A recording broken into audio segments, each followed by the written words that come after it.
the Chattanooga Red Wolves, who are returning, if I have kept up correctly, only 3 goals from last year's season. Only 3 goals. Yep. This is a team that has been ripped to shreds, and that's kind of the story of Chattanooga Red Wolves. They get a few guys that can score, other teams take them. This was a team that was described by a USL coach who will remain unnamed as a team who could be more of a Daichi ball smash and grab kind of team. And that's what you can expect from them all year long. So what were all the goals that they lost, Alex? Well, they lost Ropapa Mensah and Siobhan Marsh to Greenville.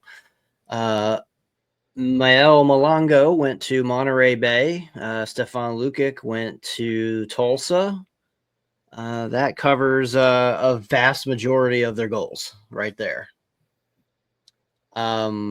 And then they were backstopped by TJ Bush, who had an outsized number of saves, even for a team that gave up an outsized number of goals.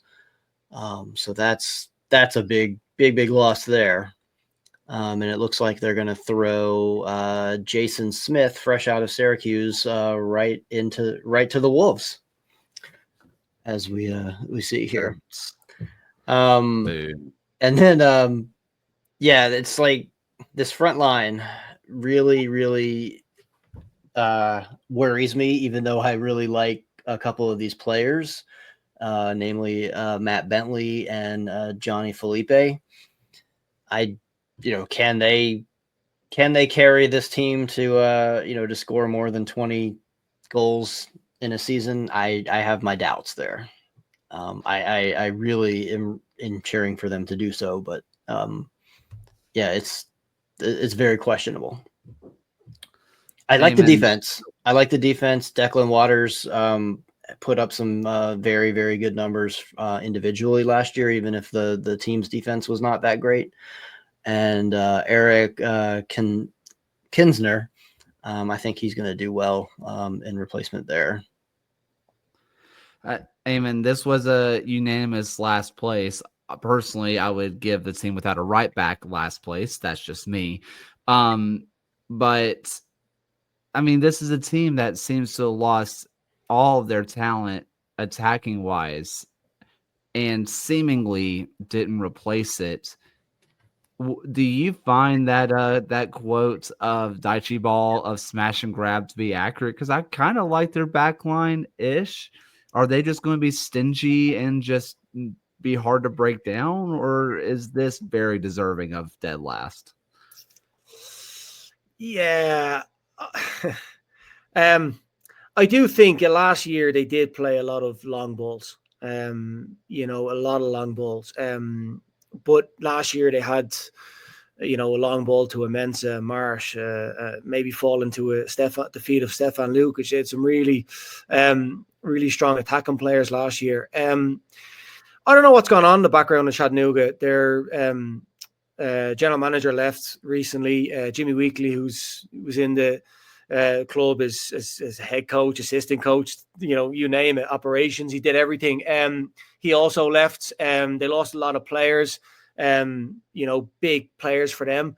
I can only assume there maybe some budget things going on in the background there. I don't know, to be honest. But I'm looking at that team, and yeah, I would worry for it, to be honest. I think Jonathan Felipe, I thought he was excellent when he first went to Chattanooga. I think coming from Hartford on loan. Excellent. Thought he was, going to have I actually thought he was going to have a standout year last year. Then he got injured. So what's he going to be like after a year out? I mean, it doesn't just come back like that. Sometimes it takes a few months. So again, what's he going to be like? Matt Bentley, obviously, Alex, him at Richmond. He's an effective player. How many goals is he going to get? I'm not sure. I look at the midfield. I mean, Walefi, listen, I played with him in 2019 at Chattanooga Red Wolves. Shows either how old he is or maybe how young I am. I don't know. But he excellent player, but again, he's getting on. He's had a lot of injuries. Nap. I on paper, looking at them, I think they're going to struggle. I actually like Green, but I don't really like their back line. I think they're some of the players that were there last year. I thought they struggled defensively. I really did. Not sure on their goalkeeper there. I just see it. I see Chattanooga struggling. I don't see them. I actually had them, maybe one or two places higher than 14th.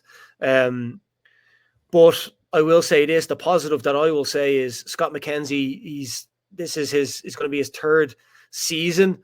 In Chattanooga in the league. He should know what it's about. Should have tactically kind of tried to figure it out and how can we get results. So that's a positive, and I do think they've had a really positive results-wise preseason. Yes, they have. Yeah, I think did they not beat Kayla? Did they not beat Birmingham in preseason recently? Yeah. 2-1. No real details were given besides it was a 2-1, but yeah, they won seemed pretty handily. Yeah, so that's always, listen, having a positive, strong preseason is big. It can be big anyway. So that's definitely positive for them. But just looking at that team there and what they have, and if they do get one or two injuries to one or two key players there, I think they're going to struggle big time. Alex? Yeah. I think it's the returning core. They have experience, they have potential, but yeah, this is they're going to have to play like they've got something to prove. And yeah, like you said, Scott McKenzie, I wouldn't put it past him to find some sort of success out of the squad. Maybe not playoffs, but maybe also not wooden spoon. That's all you can ask for, I guess. Any final thoughts on the Chattanooga Rebels team? No, but I will say this in terms of your dice ball. I do think that if you're hard to beat in USL League One, I mean, if that's the way you're going to play, hard to beat, hit the ball long, teams make mistakes. You'll eventually get something. And obviously then it's a question of whether you take that chance or not. But you can get really positive results by just being hard to beat and playing long ball and playing off seconds. So if they do that effectively, and if that is how they're going to play, they might then surprise us and really, I don't know how high they can go, but they might surprise us for sure if that's how they're going to approach things. I just don't know, I guess, how they're going to play. And if they do try to be expansive, they will get eaten to shreds, I think.